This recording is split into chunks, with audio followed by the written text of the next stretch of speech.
Goeiemôre en baie welkom by vandag se oordeenking. Kom ons buig net die hoofde saam in gebed. Here, baie dankie vir die woord waar rondom ons vandag kan saam rustig wees.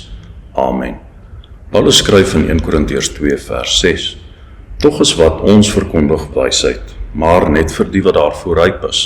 En dan 'n wysheid wat nie van hierdie wêreld is, of van die heersers van hierdie wêreld nie. Hulle is buitendien aan die ondergaan. Die boodskap van Christus is nie kultureel of tydgebonde nie, verduidelik Paulus. Dit is van 'n ander wêreld. Dit maak dus sin om die tydlose ewigheid van God te ondersteun in plaas van die tydelikheid van die heersers van hierdie wêreld. Die wysheid is net toeganklik vir die wat daarvoor ryp is, sê Paulus. Hierdie rypheid waarna hy verwys, handel oor geestelike volwassenheid.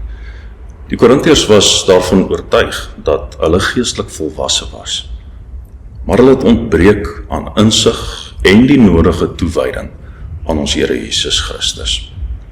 Ons raak dan vanoggend ook self net weer bewus daarvan, van die tydlose karakter van God se wysheid in Christus en die noodsaaklikheid van die insig om ons eie lewens ook daarvolgens in te rig.